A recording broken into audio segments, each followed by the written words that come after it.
Louvado seja nosso Senhor Jesus Cristo, para sempre seja louvado. Então, irmãos e irmãs, bem-vindos à nossa reflexão da Palavra de Deus. Hoje, nessa segunda-feira, que é dia 3 de fevereiro, nós temos um dia especial, que é o dia de São Brás, com a bênção da garganta, nas nossas comunidades. Vamos fazer isso hoje. E temos essa reflexão em Marcos, capítulo 5, versículos 1 ao 20, que vai ser o foco da nossa meditação para hoje.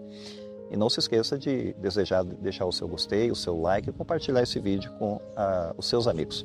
Vamos iniciar então a nossa reflexão. Proclamação do Evangelho de nosso Senhor Jesus Cristo, segundo Marcos. Glória a vós, Senhor.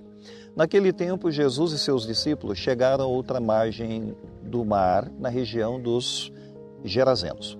Logo que saiu da barca, um homem possuído por um espírito impuro, saindo de um cemitério, foi ao seu encontro. Esse homem morava no meio dos túmulos e ninguém conseguia amarrá-lo, nem mesmo com correntes. Muitas vezes tinha sido amarrado com algemas e correntes, mas ele arrebentava as correntes e quebrava as algemas. E ninguém era capaz de dominá-lo. Dia e noite ele vagava entre os túmulos pelos montes, gritando e ferindo-se com pedras.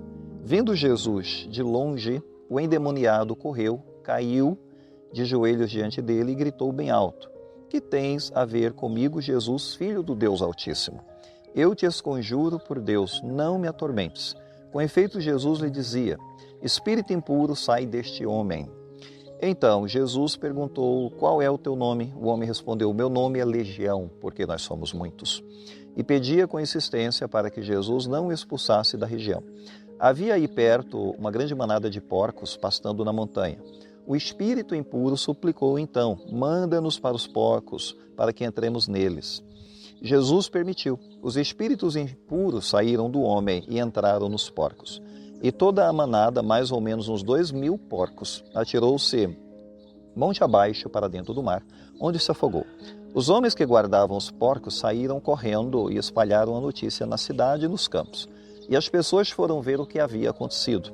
Elas foram até Jesus e viram o endemoniado sentado, vestido e no seu perfeito juízo, aquele mesmo que antes estava possuído pela legião, e ficaram com medo. Os que tinham presenciado o fato explicaram-lhes o que havia acontecido com o endemoniado e com os porcos. Então começaram a pedir que Jesus fosse embora daquela região, ou da região deles. Enquanto Jesus entrava de novo na barca, o homem que tinha sido endemoniado pediu-lhe que o deixasse ficar com ele. Jesus, porém, não permitiu. Entretanto, lhe disse: Vai para casa, para junto dos teus, e anuncia-lhes tudo o que o Senhor, em sua misericórdia, fez por ti.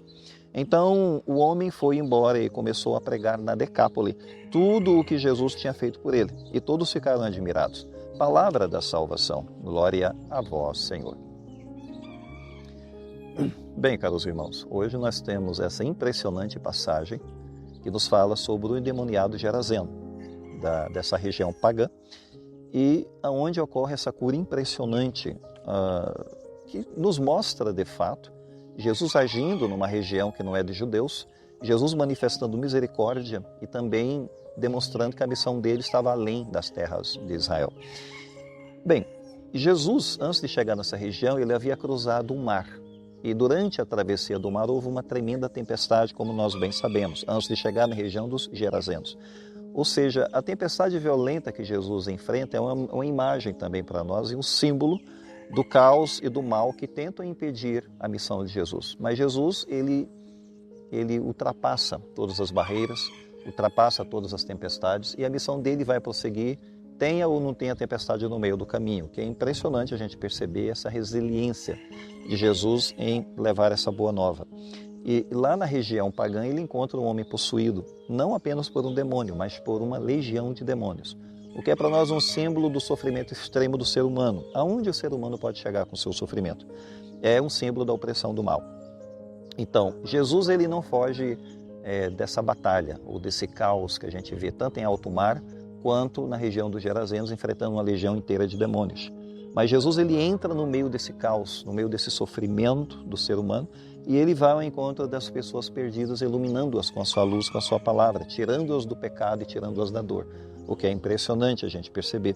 Então, ele vem a nós, ele vem à nossa vida mesmo nos sofrimentos mais sombrios. A gente não deve perder a esperança. Então, Deus ele tem misericórdia, ele tem compaixão e ele não vai abandonar nenhuma pessoa nesse mundo se de fato buscá-lo, crer nele, enfim. Nós temos aqui um grito do endemoniado, né, dizendo aqui para ele, abre aspas no versículo 7, que tens a ver comigo, Jesus, Filho de Deus Altíssimo? Fecha aspas no versículo 7. O que mostra que o mal reconhece a presença da santidade de Cristo, reconhece a presença de Deus ali naquele momento, mas mesmo reconhecendo a presença de Deus, ele não vai se submeter voluntariamente. Na verdade, ele quer que Jesus recue, se afaste e deixe ele em paz. Não é o que Jesus vai fazer.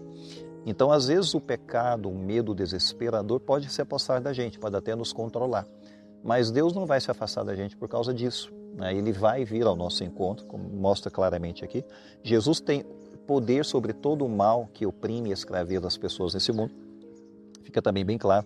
Então, a libertação vai se dar de uma maneira dramática. Vão ter ali alguns porcos, na verdade várias, mais ou menos 2.000 porcos, que vão cair num precipício, porque os demônios vão pedir para saírem do homem e passarem para essa vara de porcos, que são 2.000 aos milhares ali, portanto, e tem um significado interessante aqui, porque na verdade os porcos simbolizam para os judeus a impureza, como nós bem sabemos. Se a gente for em Levíticos capítulo 11, a gente vai entender isso lá.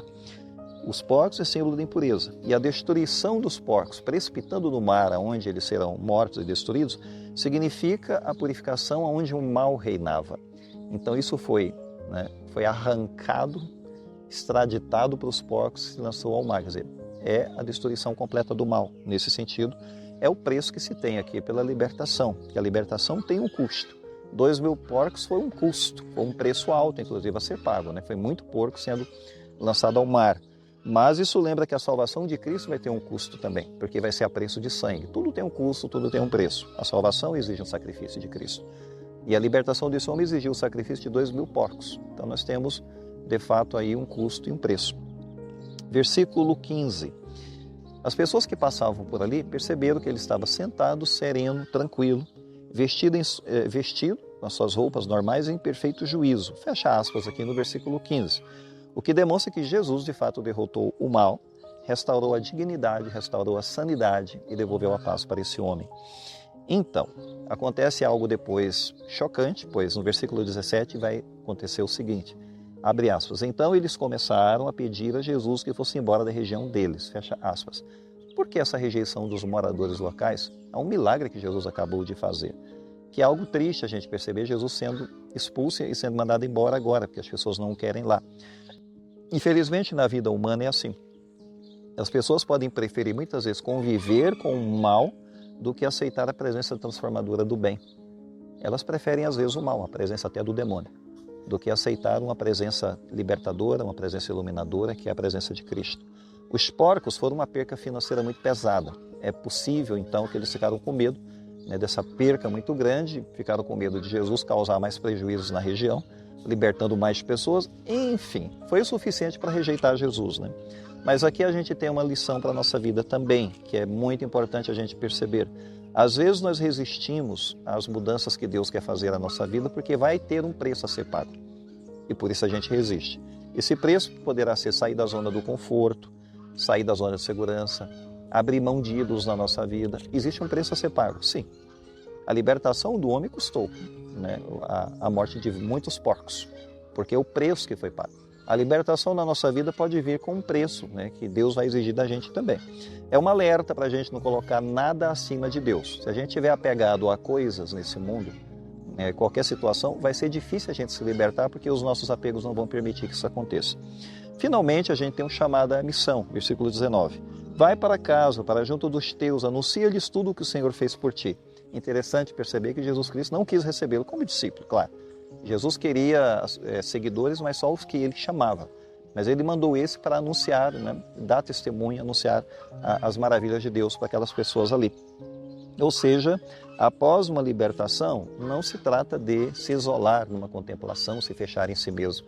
Não, se trata de testemunhar, de contar essa história e compartilhar a experiência que Deus realizou na vida, né, dessa pessoa libertada. Vamos pensar nisso. Nós temos que compartilhar as obras de Deus na nossa vida. Será que temos feito isso? tem nos dado testemunho. Vamos pensar nessa realidade, vamos pedir a bênção de Deus agora para concluir a nossa reflexão.